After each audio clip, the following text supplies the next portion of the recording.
विधानसभा के हम उसमें पहुंचे हैं और आपको बता दें कि चुनावी माहौल एक तरफा बनता जा रहा है। सबसे पहले हमारे साथ देवेंद्र जी हैं, देवेंद्र पांचाल जी हैं, जो कि ओबीसी मोर्चा के प्रधानमंत्री हैं। सर, क्या कुछ कहना चाहेंगे? जी, आपका कुसुम जी और आपके चैनल का बहुत बहुत धन्यवाद, आपके सभी व्यूअर्स का बहुत बहुत धन्यवाद।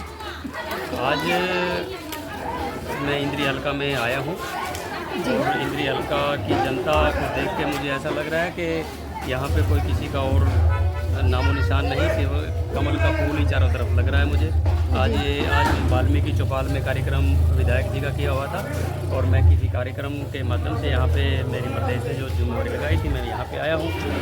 और 21 तारीख को भारतीय जनता पार्टी ओबीसी चौपाल इंद्री दीवान पैलेस में होने वाली है, जिसमें हज़ारों की संख्या में ओबीसी समाज के लोग भाग लेंगे। और आज जो पूरे हरियाणा में ओबीसी समाज के लोगों में एक उत्साह है और तीसरी बार भारतीय जनता पार्टी की सरकार बनाने के लिए जो एक उमंग कार्यकर्ताओं में है और दूसरी बार माननीय नायब सैनी जी को मुख्यमंत्री बनाने के लिए आज मैं देख रहा हूँ कि चारों ओर सिर्फ कमल का फूल। ऑल हरियाणा की बात कर ले, चुनावी माहौल कैसा है? देखिए, मैं पूरे प्रदेश का भ्रमण कर रहा हूँ और चुनावी माहौल अगर देखता हूँ कि मुझे कहीं कोई सिवाय कमल के फूल और बीजेपी के झंडे के अलावा कुछ दिखाई नहीं। इंद्री से और रादौर से अगर बात करें करणदेव कामोज की, तो वो भी कांग्रेस में शामिल हो गए। क्या उन्हें उचित मान सम्मान नहीं मिला पार्टी में? देखिए, भारतीय जनता पार्टी में जितना मान सम्मान कार्यकर्ता का होता है वो शायद, लेकिन माननीय करणदेव जी की अपनी खुद की इच्छाएं थी, वो पूरी नहीं हो सकी। शायद उसकी ज़्यादा इच्छाएं थी, लेकिन भारतीय जनता पार्टी ने उनकी इच्छाएं पूरी करने में कोई कमी नहीं छोड़ी। क्या लगता है वो पार्टी से नाराज है, पार्टी के नेताओं से? वो उनको तो मनाने मुख्यमंत्री नायब सैनी पहुंचे थे। देखिए, पार्टी से कैसे नाराज हो सकते हैं? खुद मुख्यमंत्री उसके बहुत अच्छे मित्र हैं और मुख्यमंत्री जी पहली बार सबसे पहले उसके घर गए, लेकिन वो उन्होंने देखना चाहिए था कि इतना अच्छा रिलेशन और इतनी अच्छी पार्टी को जो अलविदा कह रहे हैं, तो मैं कहता हूँ कि उसने अपने आप को के लिए अच्छा नहीं किया उसने जी। जो मान सम्मान भारतीय जनता पार्टी में था, शायद कांग्रेस में आज तक कांग्रेस में जितने भी लोग गए हैं आप देख सकते हो, हुड्डा तो अपने खुद के नेताओं की इज्जत नहीं करते और एससी-बीसी के लोगों की तो हुड्डा करते ही कौन नहीं। से नेता की बात कर रहे हैं?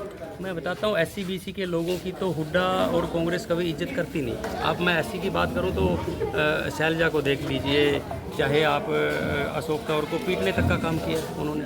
तो माननीय मैं निवेदन करूँगा करणदेव जी की कहाँ वो इज्जत कर लेंगे? वो तो एससी-बीसी को देख के भी राजी नहीं है। आज राहुल गांधी ने बोल दिया विदेश में जाके कि मैं एससी-बीसी का आरक्षण खत्म करूँगा।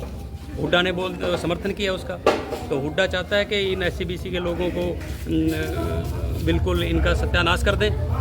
लेकिन आज कुसुम जी, मैं आपको कहना चाहता हूँ कि आज इस कार्यक्रम में आप देख रहे हो कि एससी समाज में, वाल्मीकि समाज में इतना भव्य कार्यक्रम था, तो आज एससी और बीसी के लोग कांग्रेस और हुड्डा की नीति को पहचान चुके हैं। आज एक तरफा एससी-बीसी के लोग भारतीय जनता पार्टी माननीय नायब सैनी जी के साथ लगे हुए हैं। अगले तरफ कदम बढ़ेंगे। सर, आप मुखाली गांव में पहुंचे हैं, समर्थन मिल रहा है, भव्य प्यार मिल रहा है विधायक जी को, क्या माहौल लग रहा है इंद्री का? बहन जी, मैंने पहले भी अपनी बाइट में आपको बताया कि मेरा लगातार आपके इंद्री विधानसभा में 15 दिन से प्रवास चल रहा है। मैं लगभग सभी गाँव में घूम चुका हूँ और जितना प्यार यहाँ की जनता माननीय राम कुमार कश्यप जी से करती है, मैं हैरान हूँ कि लोग इतना प्यार इनसे करते हैं, हद से ज़्यादा। और माननीय मुख्यमंत्री से नायब सैनी जी की नीतियों से इतना प्रभावित है यहाँ का क्षेत्र, और एक एक वोट भारतीय जनता पार्टी के पक्ष में और श्री राम कुमार कश्यप के पक्ष में पड़ने जा रही हैं और कम से कम 50,000 वोटों से माननीय श्री राम कुमार कश्यप जी विजयी होंगे, ये हमें पूर्ण विश्वास है। सर, जिस तरह से पार्टी में उठापटक चल रही है, ऑल हरियाणा की बात कर ले, क्या लगता है कि उठापटक चलती रहेगी या वापसी भी होगी किसी की? बहन जी, जो हमारे थे ही नहीं वो कुछ समय के लिए हमारे, आपका कहना है करणदेव कामोज आपके नहीं थे? करणदेव जी काम्बोज थे, संगठन के कार्यकर्ता थे, पर वो महत्वाकांक्षा उनकी उनको अलग कर गई, क्योंकि हमारी जो पार्टी का विचार है, हम सबसे पहले हमारा राष्ट्र, फिर दल, फिर हम अपने आप को मानते हैं। और माननीय कर्णदेव जी काम्बोज ने इन दोनों को छोड़कर अपने आप की अपनी महत्वाकांक्षा को ज़्यादा मजबूत समझा। इसकी वजह से वो चले गए। भारतीय जनता पार्टी का एक कार्यकर्ता राष्ट्रवाद के साथ जुड़ा हुआ है।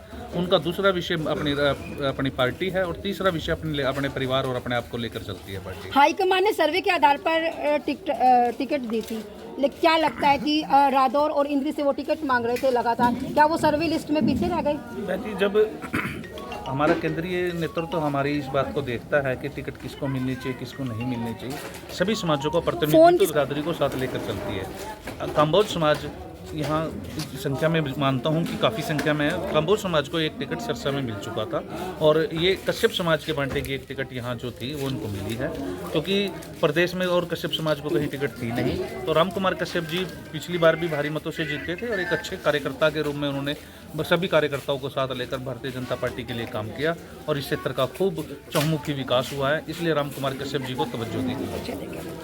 सर, बात कर लेते हैं, वापस आते हैं आपके पास।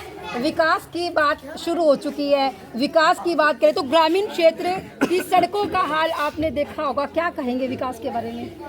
देखिए, माननीय नायब सैनी जी के नेतृत्व में, माननीय नरेंद्र मोदी जी के नेतृत्व में, आप ग्रामीण की बात नहीं, पूरे हरियाणा की बात करें तो पूरी इंडिया की भी मैं बात कर सकता हूँ। तो आज अगर आप दिल्ली जाना है आपको, तो मात्र 2 घंटे में यहाँ से आप दिल्ली जाते हैं। लोकल सड़कों की बात कर रहे हैं। देखिए, लोकल सड़कें हमारे पूरे हरियाणा में, जब मनोहर लाल जी मुख्यमंत्री थे, उन्होंने किसी भी हलके में भेदभाव नहीं किया, चाहे वो विपक्ष का विधायक था, चाहे पक्ष का विधायक था, सबको समान विकास के लिए पैसा दिया गया और विकास की झड़ी लगाई गई।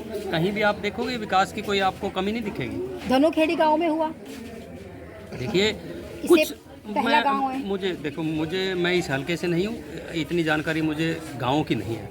मैं पूरे हरियाणा की आपको बता सकता हूँ।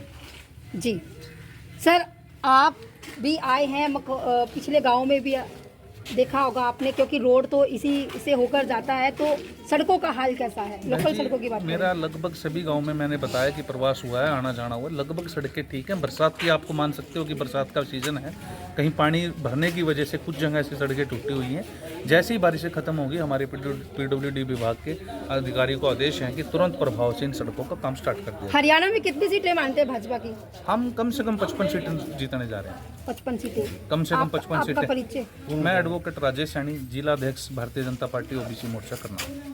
भाई, OBC मोर्चा के जिला अध्यक्ष हमारे साथ जुड़े हुए थे और आपको बता दें कि जिस तरह से 90 की 90 विधानसभा सीटों पर भाजपा के कार्यकर्ता कमल का फूल खिलाने की बात करते हैं, ऐसे में वो कमल का फूल खिलाएंगे या फिर हाथ जो है वो हालात बदलने जा रहा है, वो तो 2024 का चुनाव तय करेगा, क्योंकि जनता जागृत हो चुकी है। जनता जनार्दन है, वोट जनता को देनी है और जनता अब किसी नेता के झूठे वादों में नहीं आने वाली, क्योंकि वही वोट उनकी ताकत है, उनका अधिकार है। वो वोट उसी को करेंगे जो उनके हितों की बात करेगा। तो दोस्तों, अपील करूंगी वीडियो को ज़्यादा से ज़्यादा शेयर करना, कमेंट बॉक्स में अपनी राय भी जरूर देना। धन्यवाद।